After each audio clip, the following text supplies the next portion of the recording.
Many of us like to play and watch sports for the competition, the entertainment, the chance to marvel at athletic skill.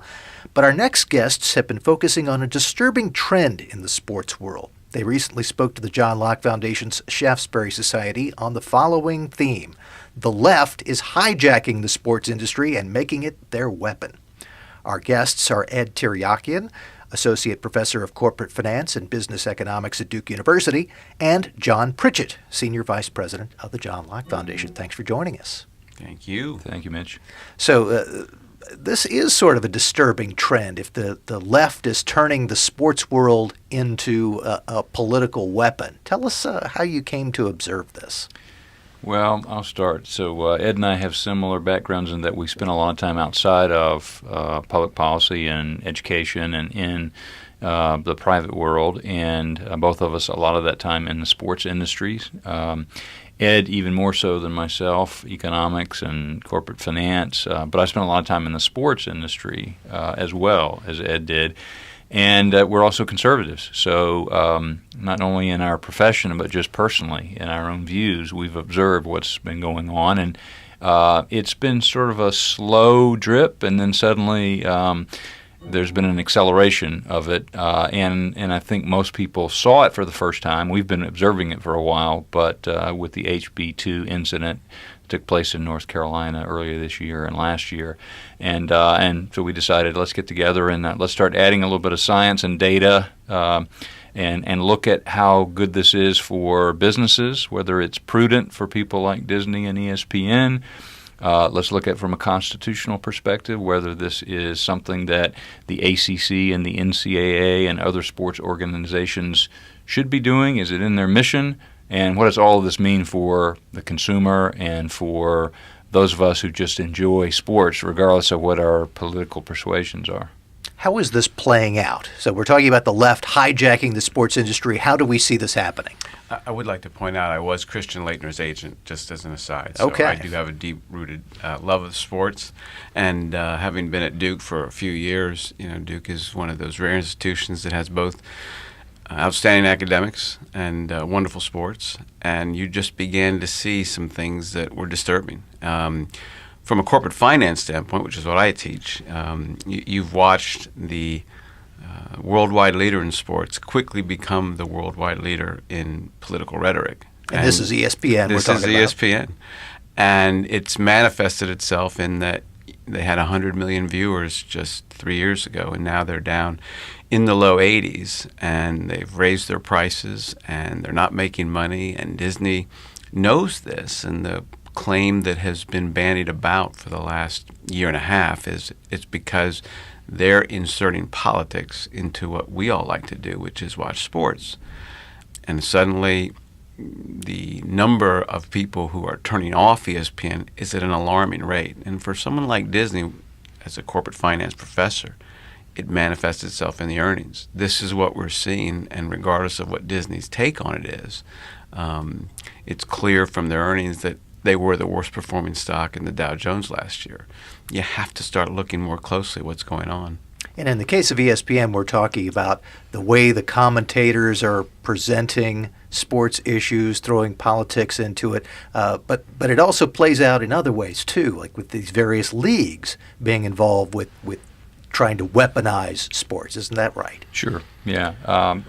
ESPN is one of the partners in this sort of left weaponization argument or observation. It takes multiple parties. You have the content providers, you have the sports leagues themselves, you have to have a media partner. You also then, for that to work, to your point, to provide shareholder value and profitability, you got to have corporate support. The one piece that it seems that left has sort of taken for granted is the most essential component of this business model, which is the consumers. Those who enjoy sports and who go to sports as an escape or as a way to find a common denominator of the things, no matter what our political persuasions are, that we enjoy. And so when you start to look closely at the data, which is what's astonishing for people like Ed and I that look at this kind of stuff and have all of our lives, of sports viewers, who are they? What is their likelihood to vote? How do they skew along political or policy lines. And you start to realize that the majority of them are in the center-right, high voter turnout area. And this has been borne out in data for some time. And so it really makes you question, why would you go about doing that if your goal ultimately is to provide shareholder value, and your goal ultimately is to run a successful business and to give people what they want so you'll have higher ratings and therefore more corporate support? It makes you scratch your head and realize there's more going on here than just trying to turn a profit. From that vantage point, it sounds like somewhat shooting yourself in the foot. It truly is. With ESPN, it's been systematic. You've seen them get rid of some conservative announcers. You've seen their omnibusman, who's there to sort of give you the state of affairs, say, we lean pretty left. The systemic part is when you see, in conjunction with leagues, with the NCAA, with the ACC. That's the worrisome part here, because they control the content. They're the ones who have the product. ESPN is sort of a bystander that buys the product and sells it to us. But when you see both systematic and systemic, it's very hard for a sports viewer to escape it, and that's what's alarming to us. You mentioned that you are seeing this in terms of the bottom line for ESPN, and I would imagine this would also have an impact on other sports networks or leagues that engage in this if they're making their own customers mad. Is that going to be what ultimately corrects this, or is there going to be a correction? I mean, did the folks who are looking at these numbers seem to see that there is a problem, or can we tell that they do or not? So ESPN is the example that I point to say they just don't seem to care until just in the last quarter, when you sort of hit epic proportions of subscriber loss. 10,000 a day is what they're averaging now.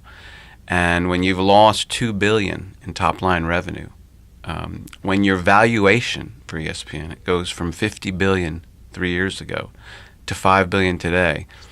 I'm from that old school that says $1 billion's still a lot of money. So 45 of them, that's a whole lot of money. And if you're Bob Iger, the CEO, chairman of Disney, regardless of your political persuasion, he's a big Hillary fan, you have a valuation for your shareholders that says, hey, wait a minute, we have to start looking. So just recently, they have announced a major restructuring at the management level. It looks like the CEO is going to be stepping down shortly. Yes, in other words, they do have to look at it. ESPN, and I apologize, John, but ESPN has been the most vocal to say there is no bias. We did our own study that says there is no bias. It was commissioned by us with someone that we like, but we found no bias. And yet, why is it always one network that we ask about? We don't ask about Fox Sports. We don't ask about CBS. We don't ask about NBC. We always say there's a political bias at ESPN. And that's where we think it manifests itself greatly, is you just can't lose 20 million subscribers at $8-9 a month. That's too much. Do you see a sign that we are going to see some change? You mentioned a shake-up at the top of ESPN. Are other networks watching and saying, well, we don't want to do that either?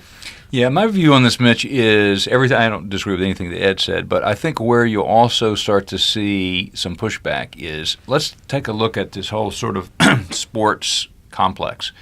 So if you follow the NCAA like I have, or the ACC, and if you look at all of the ways they will be affected by the problems at ESPN and Disney. Most of the valuations, this goes to the pro sports level as well, but if we just look at the lens of college athletics, the number of employees, the salaries, the executives at the NCAA level, the Taj Mahals that are being built for athletic directors and their gigantic staffs that have grown exponentially, all of these sort of things will start to then suddenly be a question mark. And we may not have perpetual growth because most of that growth has been driven by media rights. Most of it at the college level has been driven by Disney, ESPN.